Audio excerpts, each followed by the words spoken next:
ఇప్పటిదాకా ప్రతి ఒక్క ఛానల్ నేను వస్తున్నప్పుడు నేను చూసిన ఇంటికాడికేని 2-3 పెట్రోల్ బంపులు బంద్ ఉన్నాయి. ఒక దగ్గర కుల్లా ఉన్న పెట్రోల్ బంప్ దగ్గర మొత్తం లైన్ కట్టేసారు పెట్రోల్ డీజిల్ కోసం. సో ప్రజలను మైక్ పెట్టి అడిగినాం అనుకో, దీని మీద మీరు ఏమైనా ప్రభుత్వం ఏం చేస్తలేదు, మాకు ఇంత డీజిల్ షార్టేజ్ అవుతుంటే మనం ఏం చేస్తామని నీకు తెలియదా? డీజిల్ షార్టేజ్ నాడు యుద్ధం జరుగుతుందని అంటే న్యూస్ చదవవా? అన్ని ప్రభుత్వం చేసి పెడుతుందా? గడివి కనుక బతుకుతున్నావు భూమి మీద, మళ్ళీ గసుంటోడు భూమికి బరువు అన్నట్టు అందరు ప్రాబ్లం పరిచయం చేస్తారు. చిత్రగుప్త్, గిరీష్ దారమోని ఈ ఛానల్లో, మన ఛానల్లో మనం ప్రాబ్లం పరిచయం చేయం, ప్రాబ్లంకి తగ్గ సొల్యూషన్ చేస్తాం. భారతీయుడు అని చెప్పి నిలబడు, నీ భారత్ సర్కార్కి ఒక గలత్ బటన్ ఒత్తినా అని చెప్పి అన్నాడు కదా, ఆ గలత్ బటన్ కాదురా, మా గ్రహచారాన్ని మార్చే బటన్ అని చెప్పి ఇలా గట్టిగా మాట్లాడు. Jag Vasant and Pine Gas ఏదైతుందో 92,612.59 మెట్రిక్ టన్నుల ఎల్పిజి కంబైన్డ్ ఏదైతుందో అది స్ట్రేట్ ఆఫ్ హోర్ముజ్ దాటి భారత్లకు ఎంటర్ అవుతున్నది. The boss of waters the Indian Navy Gulf of Oman నుంచి how's the josh high sir అని అనుకుంటా భారత్ నీళ్ళకు అడుగు పెడుతున్నాయి. అందుకే హిందుస్థాన్ జిందాబాద్. టెన్షన్స్ మిడిల్ ఈస్ట్ల నుంచి నువ్వు స్ట్రేట్ ఆఫ్ హోర్ముజ్ దాటి బయటికి రావాలని అంటే ఒక్కొక్కడికి గిలియే పాటలు నడుస్తున్నాయి ఆడ. మా ఎసెన్షియల్ షిప్మెంట్స్కి భారత్ జెండా ఎగురుతున్నది బిడ్డ, తిరంగా ఎగురుతున్న దగ్గర ఇంకొక అజెండా పెడితే త్రిశూలం దిగుతుంది నా కొడక లోపలికి. Gautam Model School, Sun City branch, admissions are open for 2026. No admission fee, free school uniform and also bus transportation available for nursery to 10th class. Hurry up. Address, Sun City branch opposite Kasturba Trust. Limited seats. Contact us now 8121573123 and 8977113123. ఇప్పటిదాకా ప్రతి ఒక్క channel నేను వస్తున్నప్పుడు నేను చూసిన ఇంటికాడికేని 2-3 petrol బంపులు బంద్ ఉన్నాయి. ఒక దగ్గర కుల్లా ఉన్న పెట్రోల్ బంప్ దగ్గర మొత్తం లైన్ కట్టేసారు పెట్రోల్ డీజిల్ కోసం. మొత్తం బైకులు వాళ్ళు ఆడ ట్రాఫిక్లు జామ్ అయిపోయినాయి. నిజంగా చెప్పాలంటే ఏం చేయలేని పరిస్థితి. సో ప్రజలను మైక్ పెట్టి అడిగినాం అనుకో, దీని మీద మీరు ఏమైనా ప్రభుత్వం ఏం చేస్తలేదు, మాకు ఇంత డీజిల్ షార్టేజ్ అవుతుంటే మనం ఏం చేస్తామని అంటే నీకు తెలియదా? డీజిల్ షార్టేజ్ నాడు యుద్ధం జరుగుతుందని అంటే న్యూస్ చదవవా? అన్ని ప్రభుత్వం చేసి పెడుతుందా? గడివి కనుక బతుకుతున్నావు భూమి మీద, మళ్ళీ గసుంటోడు భూమికి బరువు అన్నట్టు గసుంటోడు భూమికే బరువు అన్నట్టు అన్నీ వచ్చి ముడి కింద నీకు ప్రభుత్వం తెచ్చిపెట్టాలంటే కుదరదు, అస్సలు కుదరదు. మళ్ళీ నువ్వు ఎందుకున్నావు భూమి మీద? నీ కాంట్రిబ్యూషన్ ఏంది భారత్కి? సర్కారులు అన్నీ చేసి పెట్టాలి. సంఖ నాకేటప్పుడు కూడా ఇట్లా లేపుతాడనమాట, మన నాలుగు ఇట్లా గుంజి ఆడ ఇట్లా పెడతాడనమాట మడత, లేకపోతే టిష్యూ పేపర్ తీసి నాలుగుకి అద్దిస్తాడు. మన సంఖ కూడా మనం నాక్కోనికి రాదు కదా. ఆడి దగ్గరకు పోయి నువ్వు మైక్ పెట్టి ఇట్లా అడిగినావు అనుకో, మీ మీద మాకు చాలా ప్రాబ్లం అవుతుంది, పిల్లల స్కూల్కి ప్రాబ్లం అవుతుంది, 10th ఎగ్జామ్స్ నడుస్తున్నాయి, ఎట్లా పోవాలా, ఏం పోవాలా, ఎట్లా చేయాలా, ఇబ్బందులు అందరికీ ఉంటాయి. నాకు కూడా అయింది ఇబ్బంది. నా కార్లో కూడా డీజిల్ లేదు, ఆలోచించాలి. అవసరమైతే 2 వీలర్లలో తిరుగుతాం, లేదా పబ్లిక్ ట్రాన్స్పోర్ట్ వాడతాం. ఆప్షన్స్ మనకు చాలా తక్కువ ఉన్నాయి. ఇలా ఎలక్ట్రిక్ కార్ ఉన్నోళ్ళు చాలా సంతోషంగా ఉంటారు. కాకపోతే అర్థం చేసుకోవాల్సిన విషయం ఏంటంటే పొద్దుటికే మళ్ళీ రేవంత్ రెడ్డి సర్కారు, మరి మా ఇంట్లో కూడా కరెంట్ లేకుండా ఈ చిట్టాలు తయారు చేయడంలోనే సంకరాకపోయినాం పొద్దుటి నుంచి. కాంగ్రెస్ వచ్చింది కరెంటు పోయిందని చెప్పి నేను అంటున్నానా? నేను అంటలేను. ఎందుకంటే ఇన్ని రోజులు మంచిగా నడిచింది, ఇవాళ మంచిగా నడిచిందంటే వడగల్ల వాన పడ్డది, ఏడ వైర్లు ఊసిపోతాయేమో అని చెప్పి రేవంత్ రెడ్డి ముందే ఆలోచించి కరెంట్ కట్ చేయమని చెప్పిండేమో. పాజిటివ్ తీసుకొని మాట్లాడుతున్నా కదా అబ్బాయ, మీరు కూడా పాజిటివ్ తీసుకోవాలి ఎప్పుడైనా. లైఫ్లో అన్ని నెగిటివ్ ఉంటే కుదరదు. అయినా ఇప్పుడు మీకు నేను రిలీఫ్ ఇచ్చే న్యూస్ చెప్తాను. అందరు ప్రాబ్లం పరిచయం చేస్తారు.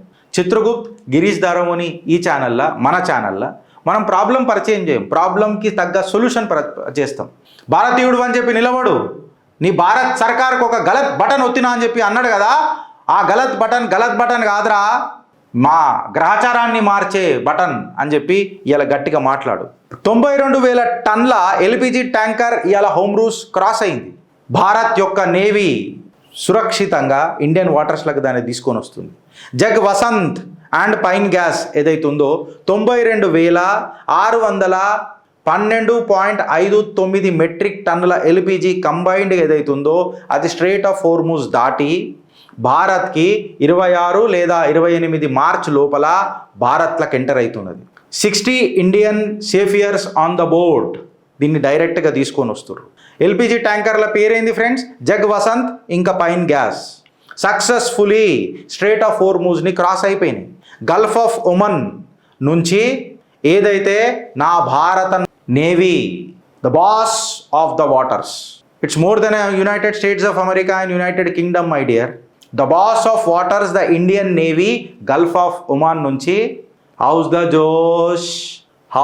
జోష్ హై సర్ అని అనుకుంటా భారత్ నీళ్ళకు అడుగు పెడుతున్నాయి. అందుకే హిందుస్థాన్ జిందాబాద్, హిందుస్థాన్ జిందాబాద్. సొల్యూషన్స్ వెతుకు. టెన్షన్స్ మిడిల్ ఈస్ట్ల నుంచి నువ్వు స్ట్రేట్ ఆఫ్ హోర్ముజ్ దాటి బయటికి రావాలని అంటే ఒక్కొక్కడికి గిలియే పాటలు నడుస్తున్నాయి. ఆడ కమర్షియల్ షిప్పులు బయటికి వస్తున్నాయా? అట్లాంటిది నీ Jag Vasant Pine Gas 92,000 metric టన్నుల ఎల్పిజి గ్యాస్తో బయటికి వెళ్ళినాయి. మొన్ననే పోర్టుకి ముంబైకి కూడా 2 వచ్చినాయి, రాలేదా? అట్లనే మిగతాయి కూడా వస్తాయి. భారత్ యొక్క సైన్యం నౌకాదళం ఏదైతుందో నావల్ ప్రిజన్స్ కనబడ్డది.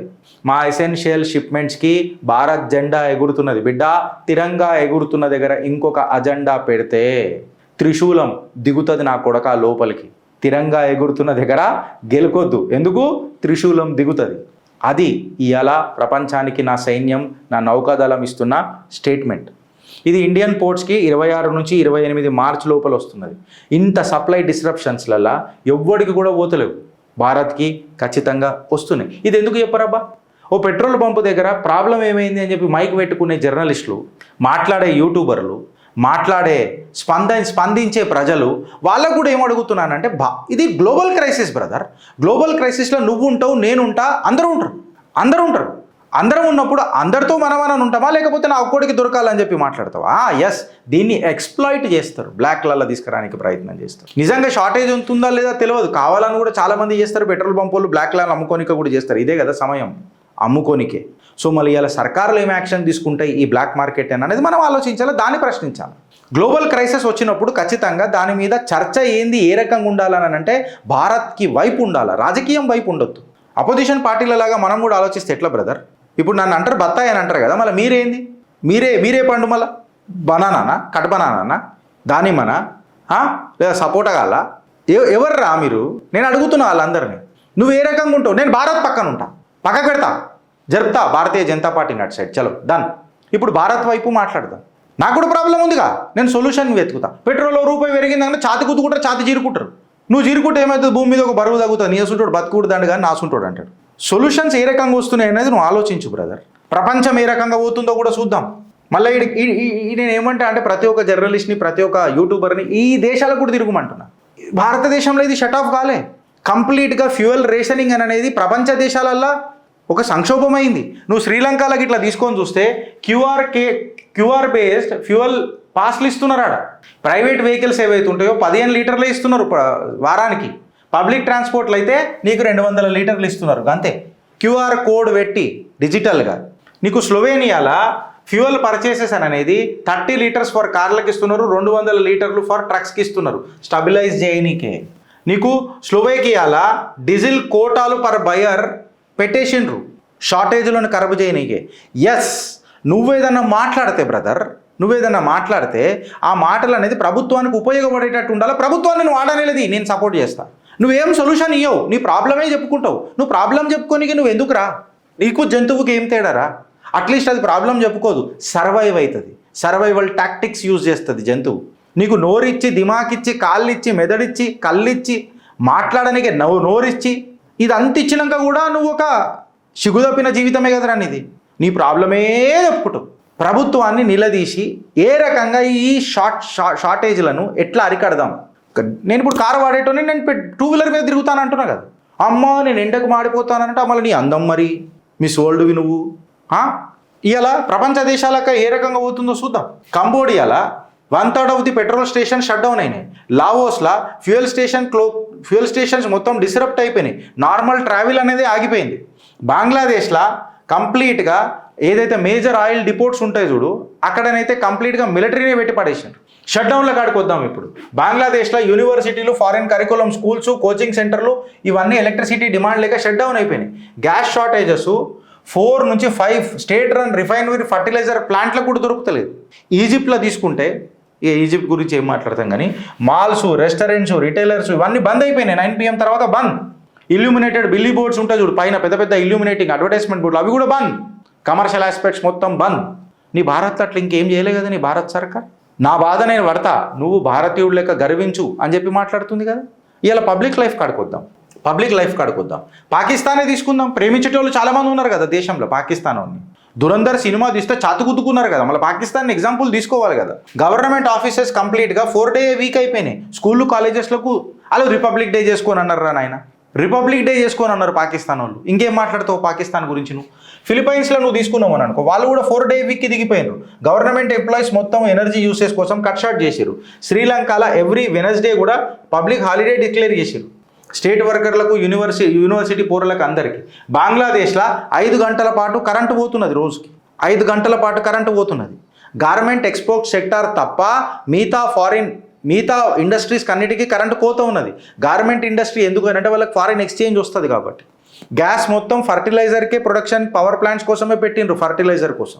ఇక నువ్వు ట్రావెల్ కార్డ్కి మాట్లాడినాం అనుకో, ఏ రకంగా పోతున్నది రా బై లైఫ్ అని చెప్పి మనం మాట్లాడితే, ట్రావెల్ కార్డ్కి వస్తే మయన్మార్లో private vehicles odd and even రూల్కి దిగిపోయినాయి. న్యూజిలాండ్ కాడికి వస్తే కంప్లీట్గా పాలసీ తీసుకొని వచ్చారు మోటరిస్టులకు అందరికీ. వాళ్ళు 1 డే ఏ వీక్లా కంప్లీట్గా పబ్లిక్ ట్రాన్స్పోర్ట్ అన్న వాడాలా, లేకపోతే కట్ షార్ట్ చేసుకోవాలి. ఎయిర్ న్యూజిలాండ్ ఏదైతే ఉందో సుమారు 1100 ఫ్లైట్లు క్యాన్సిల్ చేసుకున్నది. అంటే 44,000 మంది ప్యాసింజర్లు దీంతో ఎఫెక్ట్ అయ్యారు. కేవలం గిరీష్ దారమోనియో హైదరాబాద్లో ఆడో వీడో ఎఫెక్ట్ కాలే brother, work from home push అయింది. అందుకే మొన్న మోదీ మాట్లాడిండు, ఒక కోవిడ్ లాంటి సిచ్యువేషన్కి మనం దారి పోతున్నాము అని చెప్పి ప్రధాని మీ అప్రహెన్షన్ కంటే ముందే మాట్లాడిండు. దీని మీద కొంతమంది లంగలు ఎవరైతే ఉంటారో వాళ్ళు మనని ఎక్స్ప్లాయిట్ చేసే ప్రయత్నం చేస్తారు. భారత్ సర్కార్కి సపోర్ట్ చేయకు, నువ్వు భారత్కి సపోర్ట్ చేయి బ్రదర్. సర్కార్ని నువ్వు దూషించుకో. నువ్వు మాట్లాడేది ఏంటంటే నీ కాంట్రిబ్యూషన్ ఏందో చెప్పు. నేను కార్లనే తిరుగుతా, భారత్ సర్కార్ కొట్టించుకోవాలా, రగడాంచుకోవాలా, నాకు సంబంధం లేదు, నాకు మాత్రం ఇవ్వాలని అంటే ఎట్లా? నువ్వు వియత్నాంలో అదే ప్రాబ్లం అవుతుంది, లావోస్లో అదే ప్రాబ్లం అవుతుంది, ఫిలిపైన్స్లో అదే ప్రాబ్లం అవుతుంది. ఎక్కడ సుఖంగా ఉన్నది అని చెప్పి నేను మిమ్మల్ని అడుగుతున్నా బ్రదర్. నాకు ఒక మాట చెప్పు. సో నువ్వు ప్రాబ్లంలో చెప్పుడు బంద్ చేసేయి. ఒక కామన్ మ్యాన్ దగ్గరికి పోయి ప్రభుత్వం కుచ్ భీ నహీ కర్ రహా భాయ్ సర్కార్, అలా నువ్వు పంచరపుత్రులు పాన్ షాప్ బర్కూర్ దర్గాల దగ్గర పోయినావు అనుకో, అలా ఎంత కుచ్ భీ నహీ కర్ రహా భాయ్ సర్కార్. ఇప్పుడు ఇలా రాహుల్ గాంధీ నువ్వు అడిగినావు అనుకో, రాహుల్ గాంధీ ఇంకో మాట మాట్లాడతాడు. ఏమన్నానంటే ఎస్సీ ఎస్టీ ఓబీసీలకు ఫస్ట్ ఇవ్వాలా అని చెప్తాడు.